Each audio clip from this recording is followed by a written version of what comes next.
चलिए 1 घंटे का ब्रेक मैंने आपको दे दिया। अब हम वेव्स एंड स्ट्रिंग इसके डिस्कशन को आज पूरी तरह से अब कंप्लीट कर देते हैं और इस लास्ट सेशन में स्टडी पैकेज के जिन प्रॉब्लम्स को मैं डिस्कस करवा रहा हूं that they are problem number 44th, 45th, 46th, 47th, 48th इन प्रॉब्लम्स को डिस्कस करवाता हूं।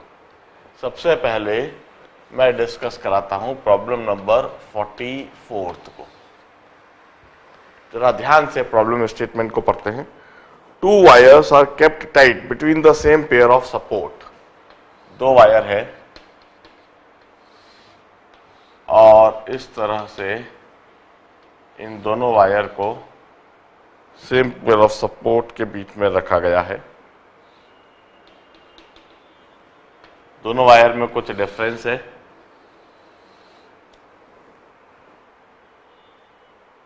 The tension in the wire are in the ratio of 2:1। इसमें टेंशन T1, इसमें tension T2। T1 upon T2 is 2/1। Radii are in the ratio of 3:1। Radii इसका R1, इसका R2, मतलब यह वायर मोटा बना रखा है। इसको मैं फिगर में भी थोड़ा मोटा ही दिखा दूं। R1 upon R2 is 3/1 and density are in the ratio. इसकी डेंसिटी ρ1, इसकी density ρ2। Density are in the ratio ρ1 by ρ2 that is 1:2। What is the ratio of their fundamental frequencies?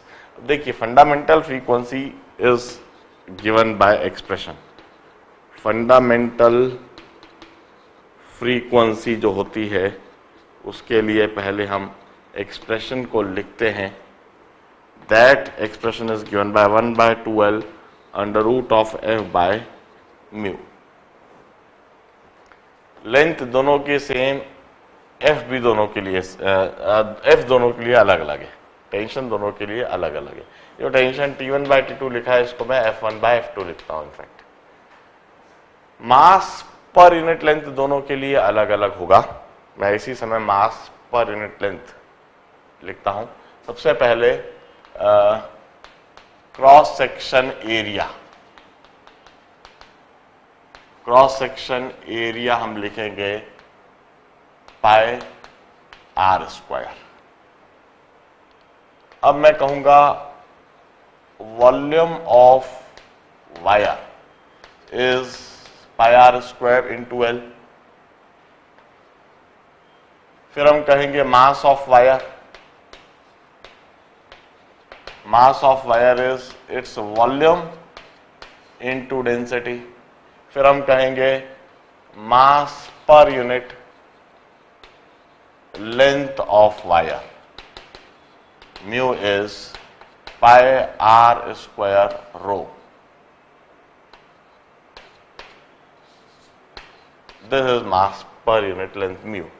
तो मैं इस फंडामेंटल फ्रीक्वेंसी के लिए एक्सप्रेशन लिख देता हूं 1/2L under root of f by pi r² rho। अब देखिए रेशियो ऑफ फंडामेंटल फ्रीक्वेंसी पूछी गई है तो इस हिसाब से मैं कहूंगा F1 upon F2 is length is same in the two case under root of F1 upon F2 into R2 upon R1 whole square into ρ2 upon ρ1। मैं यह चीज लिखूंगा। This is the ratio of fundamental frequencies. So the ratio of fundamental frequencies F1/F2 is under root of F1/F2 की जगह लिखूंगा 2/1। Just hold on, मैं value substitute कर रहा हूं। F1/F2, F1/F2 मैंने लिख दिया 2/1। R2/R1, R1/R2 है 3:1, R2/R1 होगा 1/3 whole square into rho 1 by rho 2 is 1 by 2, तो रो 2 बाय रो 1 हो जाएगा 2 bye 1. In that manner, F1 by F2, the ratio of fundamental frequency comes out to be under root of 4 by 9, or F1 by F2 comes out to be 2:3. This is the final answer. देखिए जो हम कर रहे हैं, दो support के बीच में wire है, they have got same length, they have got same length, wire की लेंथ बिल्कुल सेम है. दोनों वायर में टेंशन जिस रेशियो में दिया हुआ है वहां लिख लिया T1 बाय T2. दोनों वायर का रेडियस का रेशियो हमने लिख लिया, दोनों वायर की डेंसिटी का रेशियो लिख दिया. अब फंडामेंटल फ्रीक्वेंसी का रेशियो पूछा है. फंडामेंटल फ्रीक्वेंसी के लिए यह जनरलाइज एक्सप्रेशन है F equal to 1 by 2L under root of F by mu. Length दोनों की सेम है, टेंशन का रेशियो में दिया हुआ है म्यू, दोनों का मास पर यूनिट लेंथ अलग अलग होगा. मास पर यूनिट लेंथ समझने के लिए हमने क्या, क्रॉस सेक्शन एरिया वायर का होगा pi r square, volume of wire जो होगा pi r square into length, mass of wire volume into density, और मास पर यूनिट लेंथ के लिए मास अपॉन लेंथ कर दिया, यह म्यू आ गया. इस तरह से हमने यह जनरलाइज एक्सप्रेशन लिख दिया फंडामेंटल फ्रीक्वेंसी के लिए. और फिर रेशियो ऑफ फ्रीक्वेंसी डिटरमाइन करने के लिए लेंथ सेम कर दिया और दोनों एक्सप्रेशन F1 और F2 के लिए एक्सप्रेशन को डिवाइड कर दिया, और यह हमें रेशियो ऑफ फंडामेंटल फ्रीक्वेंसी 2:3 के रेशियो में दिखने लगा. This 44th problem. Now will solve, will discuss 45th problem. इसे नोट डाउन कर लीजिए.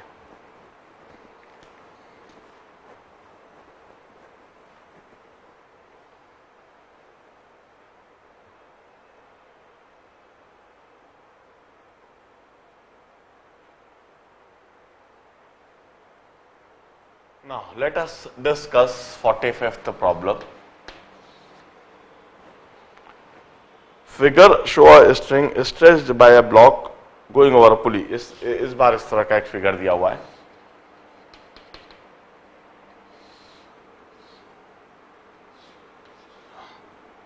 यह एक स्ट्रिंग है, पुली के ऊपर से जाते हुए इधर एक ब्लॉक.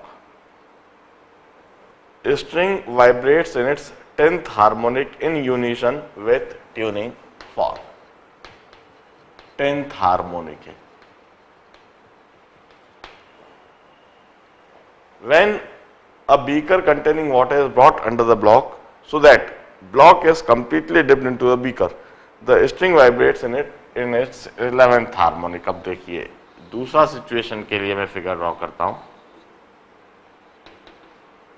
यही स्ट्रिंग, यही ब्लॉक, और इस बार यह जो ब्लॉक है यह पानी के अंदर डूबा हुआ है. इस केस में है वहां पर 11th हार्मोनिक. फर्क क्यों आया होगा?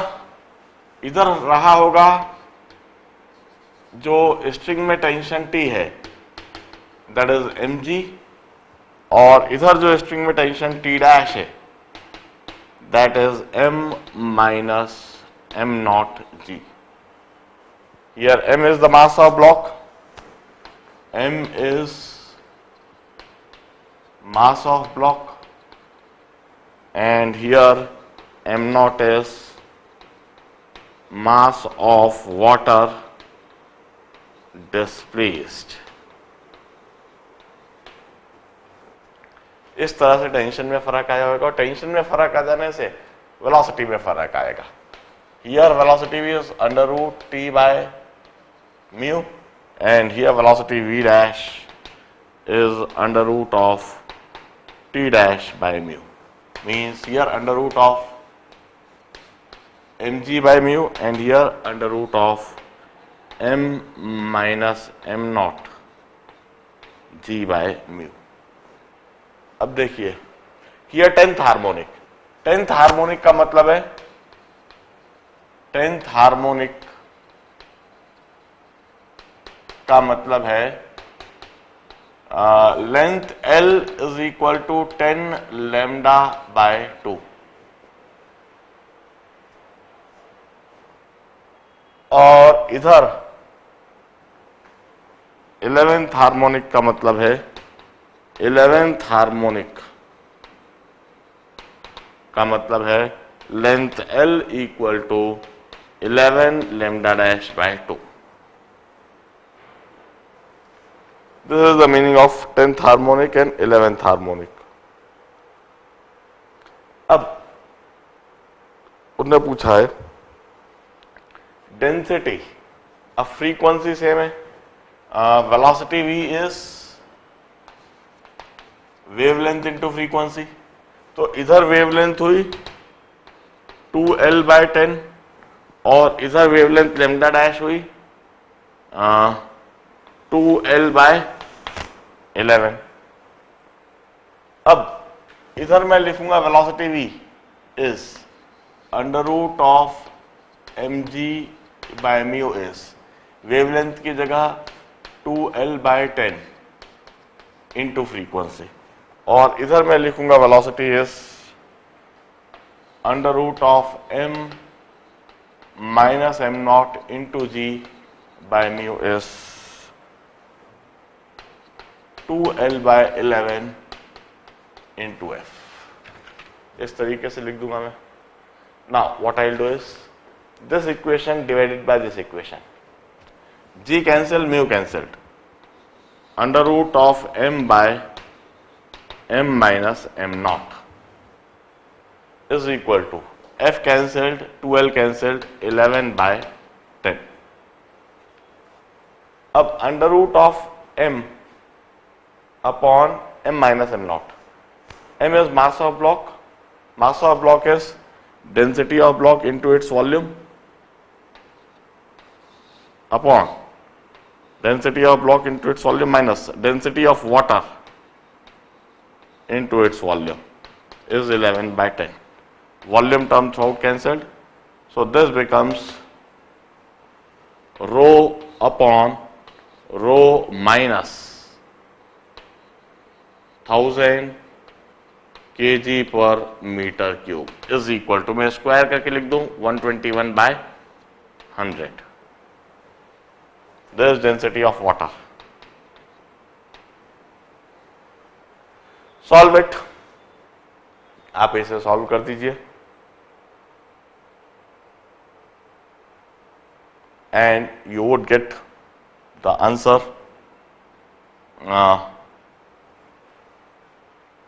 this is 100 rho minus 100 rho is equal to 121 rho minus 121 into 10 to the power 3 kg per meter cube, or 21 rho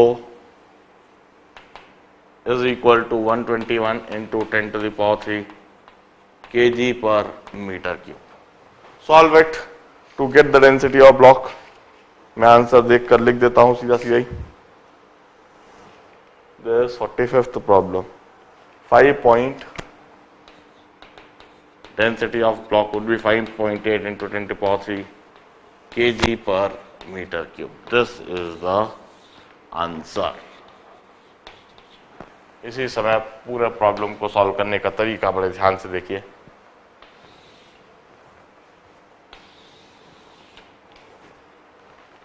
सबसे पहले इस केस में टेंशन T जो कि mg के बराबर होगा, इस केस में टेंशन T डैश जो कि m माइनस एम नॉट जी के बराबर होगा। Here m is mass of block and m naught is mass of displaced water.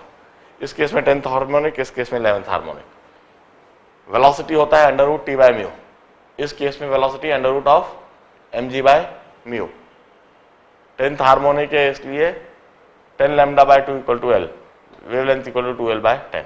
और इस केस में जब 11th हार्मोनिक है तो velocity v dash is under root of t dash by mu, t dash की जगह t डैश की value और अपॉन म्यू। 11th हार्मोनिक है इसलिए length l equal to 11 lambda dash by 2, so lambda dash की value. फिर हमने कहा velocity v equal to lambda into frequency, तो वेलोसिटी v की जगह यह v की वैल्यू और wavelength into frequency. Velocity v की जगह वेलोसिटी की वैल्यू वेवलेंथ इनटू फ्रीक्वेंसी, फिर इन दोनों को डिवाइड कर दिया और वॉल्यूम टर्म थ्रू आउट काट दिया और इस तरह से एक्सप्रेशन दिखने लगा, डेंसिटी के लिए सॉल्व कर लिया। Check it. अब 46th प्रॉब्लम करेंगे। अब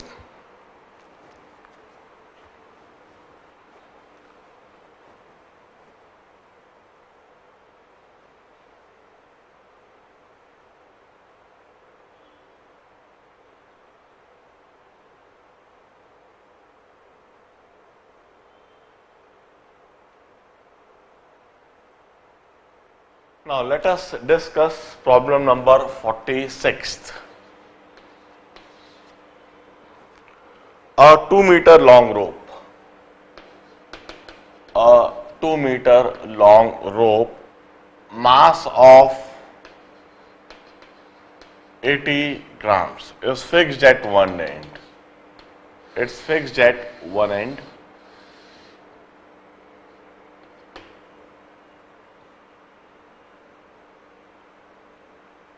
And is tied to light string at another end.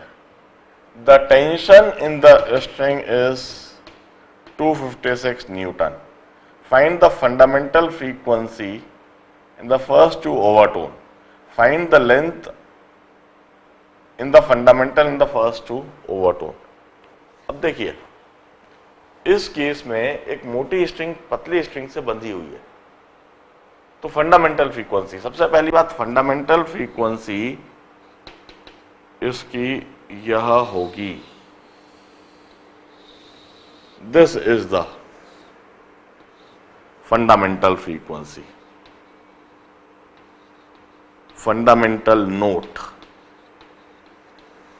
और इस केस में lambda by 4 is equal to length L और lambda is equal to 4L। और जो फर्स्ट ओवरटोन होएगा that would be like this,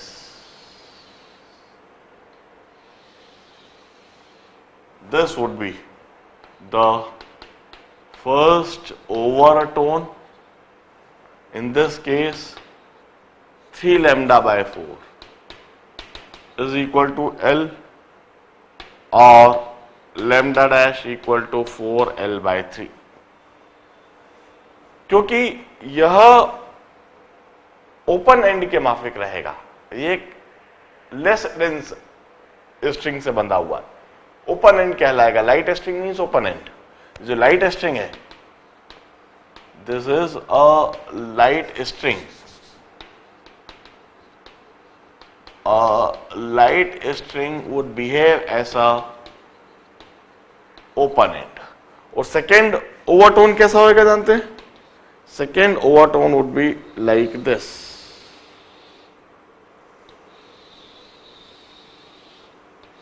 This would be the second overtone. This is second overtone.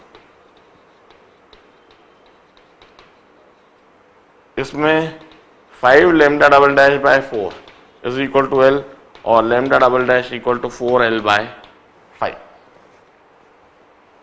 अब देखिए जरा, सबसे पहले मैं मास पर यूनिट लेंथ निकाल दो, M by L। Mass is 0.080, length is 2 metre, this is kg, so this becomes 0.04 kg पर metre. Tension दे रखा है तो वेलोसिटी आ जाएगी under root of F by mu, under root of 256 by 0.04, this is 16 by 0.2 और 80। velocity is 80 meters per second। Frequency, अब fundamental frequency F nought लिखता हूं मैं, F nought is V upon lambda. So wavelength तो इधर मुझको दिख रहा है 8 metre, so 80 upon 8, 10 hertz.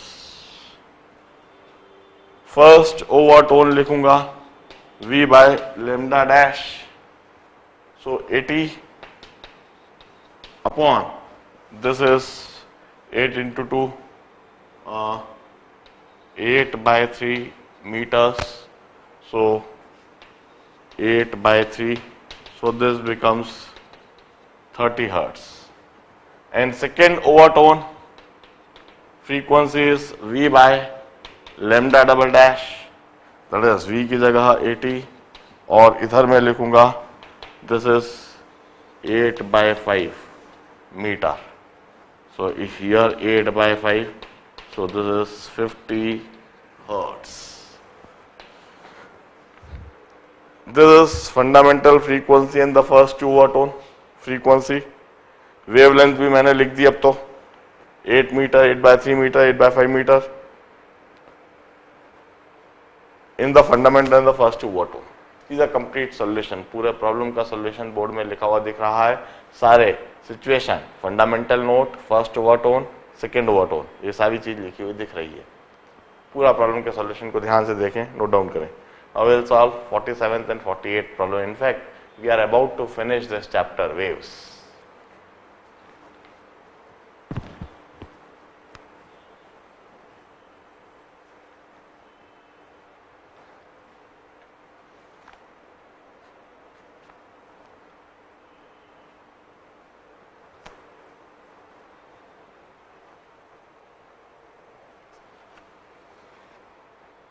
Now, let us discuss 47th problem. A uniform horizontal rod of length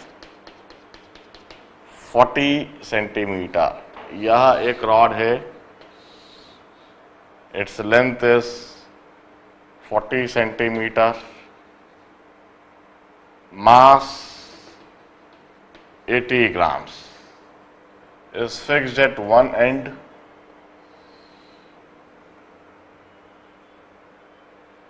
Horizontal mass 1.2 kg, sorry 1.2 kg, is supported by two identical wire as shown in figure. यहाँ दो identical wires इस तरह supported है.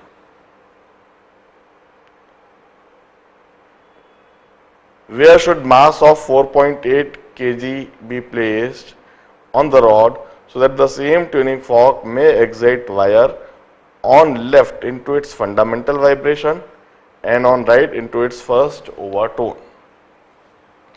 इधर fundamental, this is right wire, यह fundamental vibration में हो और यह फर्स्ट ओवरटोन में हो, इस तरह से।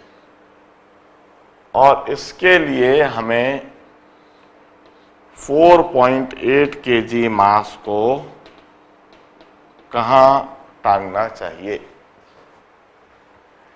अब देखिए, on with the same tuning fork is same, means the frequency is same. सबसे पहली बात, दिस लेंथ L, इसकी भी लेंथ L है, इसकी भी लेंथ L है।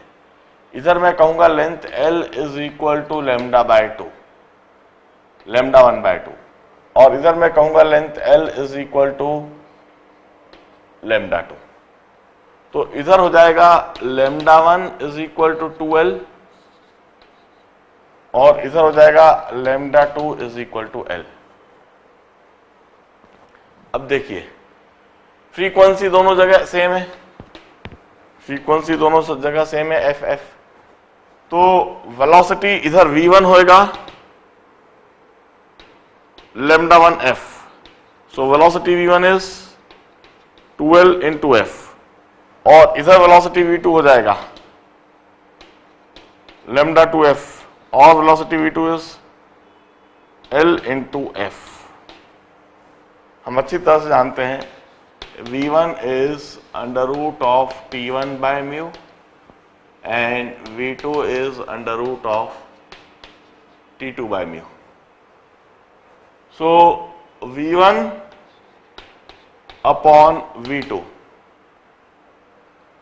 Is under root of t1 upon t2। v1 की जगह मैं लिखूंगा 2L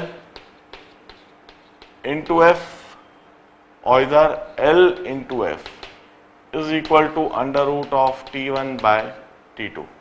F से F cancelled, L से F cancelled. T1 by T2 is 2. So T1 by T2, the ratio of two tension is 4. Also T1 plus T2 is 1.2 plus 4.8, that is 6. On solving this, one would get T1 is 4.8 kg and T2 is 1.2 kg. अब मैं free body diagram बना लेता हूं. देखिए यह rod, its length is 40 centimetre. इस जगह पर T1, इस जगह पर T2. इधर T1, इस जगह पर T2. Here we'll have 1.2 kg and at some point we'll have 4.8 kg. This T1 is 4.8 kg and this T2 is 1.2 kg. And this 4.8 kg, let us say it's applied at a distance of x. अब मैं rotational dynamics की torque tau equal to 0 लगा देता हूं इस point के about. Summation of tau Z is 0. Summation of tau Z equal to 0 लगा रहा हूं. मैं कहूंगा 4.8 into X plus 1.2 into 20 minus 1.2 into 40 is equal to 0. Solve for x. Solve for x. 1.2 into 20. X is equal to 5 centimeters. So this block must be hanged at a distance of 5 centimeter from the left wire. शायद यही पूछा था. Where should mass of 4.8 kg be placed so that the tuning fork may, it should be placed at 5 centimeter from the left wire. From left wire. इतनी दूरी पर उस मास को hang करा जाना चाहिए. जरा थॉरोली सॉल्यूशन को देखें. इधर फर्स्ट हार्मोनिक और फंडामेंटल फ्रीक्वेंसी जिसके लिए L equal to lambda 1 by 2 और lambda 1 equal to 2L. This first overtone जिसके लिए L इक्वल टू लैम्डा 2 और lambda 2 equal to L. Frequency same because it's same tuning fork. Tuning fork same होने की वजह से फ्रीक्वेंसी सेम. तो इधर वेलोसिटी v1 हुई लैम्डा 1f, इधर वेलोसिटी v2 हुई लैम्डा 2f और ये वेलोसिटी v1 v2 लिख दिया. अब वेलोसिटी के लिए एक्सप्रेशन यह होगा. तो v1 v2 डिवाइड कर दिया तो T1 बाय T2 का रेशियो निकल गया. T1 बाय T2 का रेशियो निकल जाने के बाद T1 plus T2 must be equal to total weight. तो उससे T1 और T2 की वैल्यू आ गई और फिर रोटेशनल डायनामिक्स का एक छोटा सा कंसेप्ट लगा के हमने डिस्टेंस के लिए सॉल्व कर दिया. अब इस चैप्टर का लास्ट प्रॉब्लम हम सॉल्व करेंगे. With that I will declare the finish off the chapter and this chapter would be continued with third chapter of waves and that is sound waves. Waves almost finish हो गया. Waves in string. Last problem 48 problem की तैयारी कीजिए. इसको पढ़ना चालू कर दीजिए. देखिए अभी तक मैंने सफिशिएंट नंबर ऑफ प्रॉब्लम्स करवा दिए. दिस ऑलमोस्ट 30-40 एक प्रॉब्लम डिस्कस करा दिए. This sufficient number of problem to understand any topic. चलिए 48 पढ़िए.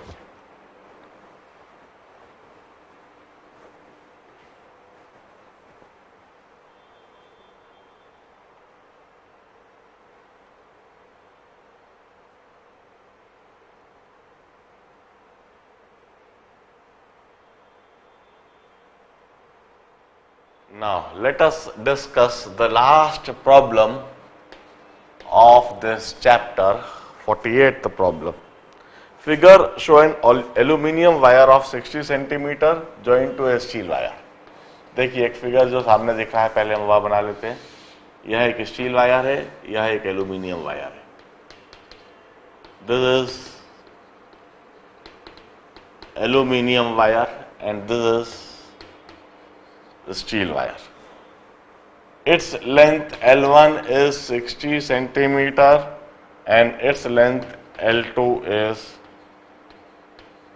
80 centimeter. Stress between the support, the tension is 40 Newton. दोनों में ही टेंशन बराबर रहना है, 40 Newton. The cross section area of steel wire, steel wire का जो क्रॉस सेक्शन एरिया दे रखा है 1 millimeter square and the cross section area of aluminum wire is 3 millimeter square. What could be the minimum frequency of the tuning fork? Tuning fork की minimum frequency पूछिए, which can produce a standing wave in the system with joint as a node. इस point पर node होना चाहिए। The density of aluminium, rho 1 is 2.6 gram per cc and density of steel rho 2 is 7.89 ग्राम पर CC.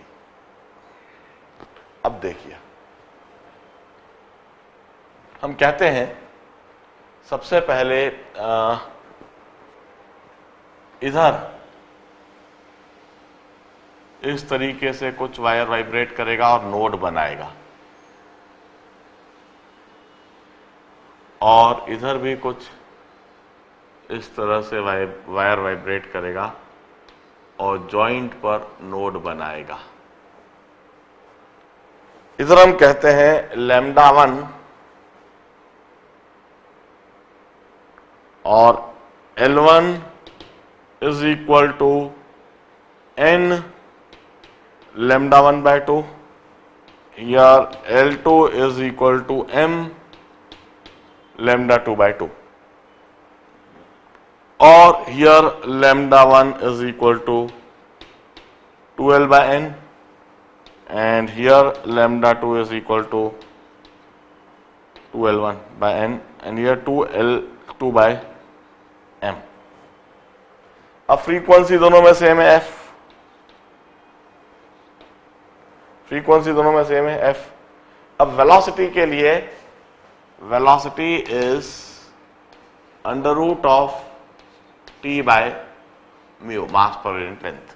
अब मास per unit length को हम rewrite कर सकते हैं डेंसिटी और एरिया में इस तरह से। हम कहेंगे volume of wire, volume of wire is area into length.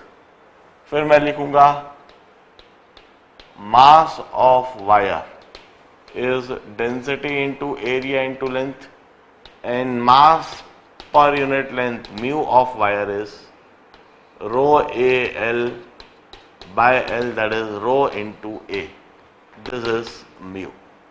तो मैं वेलोसिटी के लिए एक्सप्रेशन रीराइट कर सकता हूं under root of T by A into mu.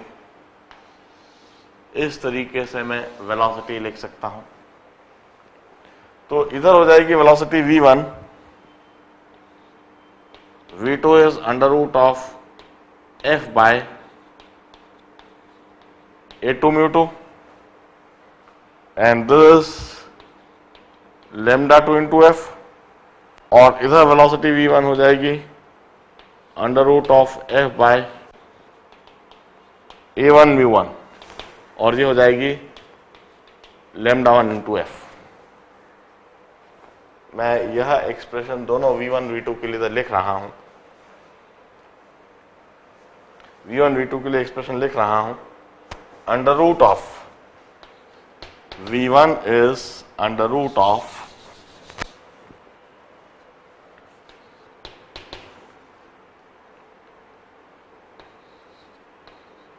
Forty upon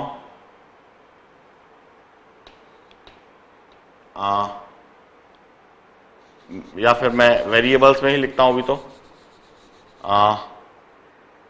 f upon a1 μ1 equal to lambda 1 की जगह पर 2L/n इंटू एफ, और V2 की जगह पर मैं लिखता हूं under root of f by A2 μ2 equal to lambda 2 into F 2L2/m into F. अब मैं क्या करता हूं, this divided by this,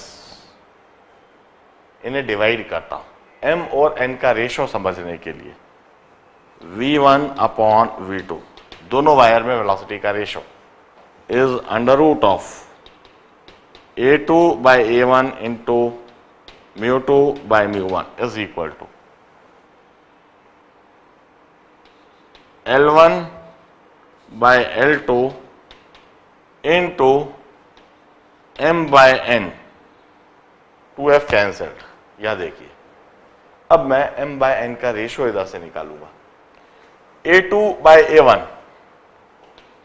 under root of A2/A1 1/3 μ2/μ1 μ2/μ1, और इसकी जगह पर मैं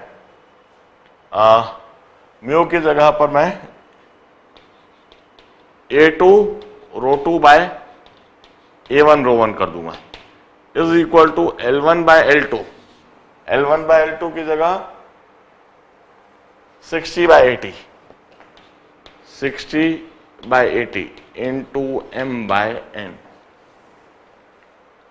मैं दोबारा इसे लिख रहा हूं 1/3 इंटू A2/A1 A2, मैंने कुछ गलती तो नहीं करी? अरे म्यू की जगह ए और रो ही लिख रहा था मैंने यह गलत लिख दिया। इधर मुझे ए और रो ही लिखना था। Here it's rho, here it's a row, here it's row, row2, row1, here it's row1, here it's row2, and here it's row2/row1, row2/row1। तो मैं इधर ही सब्स्टिट्यूट कर सकता था इसको, इधर ही सब्स्टिट्यूट करूंगा।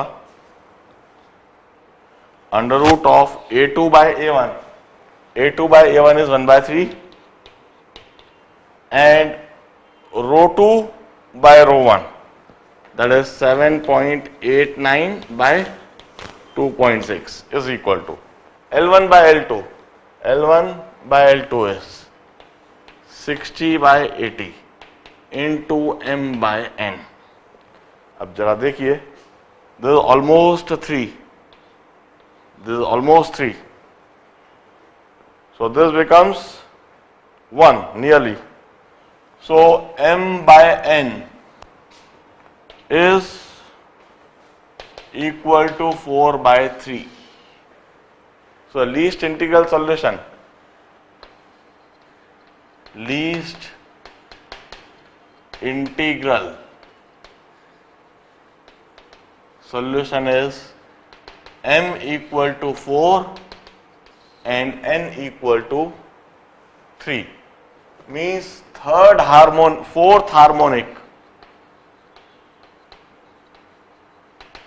harmonic in steel wire, and third harmonic in aluminium wire. यह कंडीशन हुई। अब मैं फ्रीक्वेंसी के लिए सॉल्व कर देता हूं, बड़ा आसान हो जाएगा।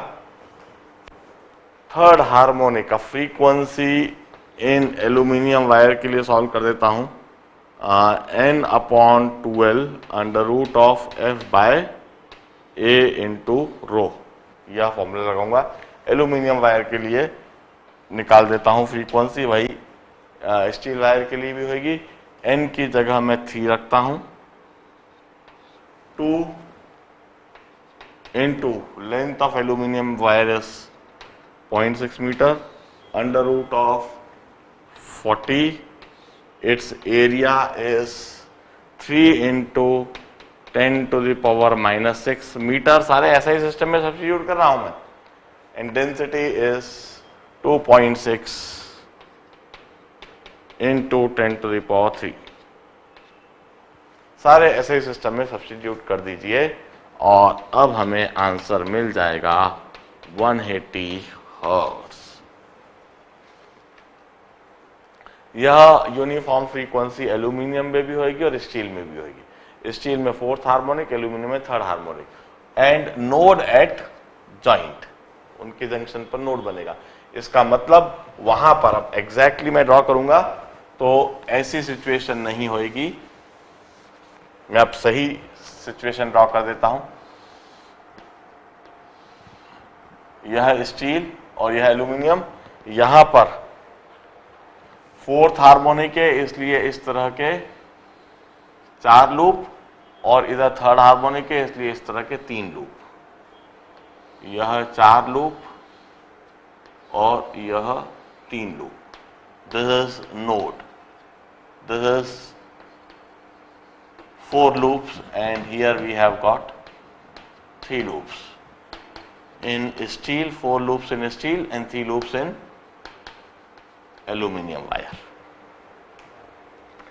And that's all regarding waves and string। इसी प्रॉब्लम के साथ, इस डाउट के साथ वेव्स एंड स्ट्रिंग यह टॉपिक पूरी तरह से समाप्त हुआ। मैंने लगभग 40 प्रॉब्लम्स इसमें डिस्कस कराए हैं and it's more than sufficient, more than enough। In 40 problem में लगभग हर तरह के कंसेप्ट और हर तरह के फंडामेंटल्स आ गए हैं। इस डिस्कशन के बाद I can give a guarantee that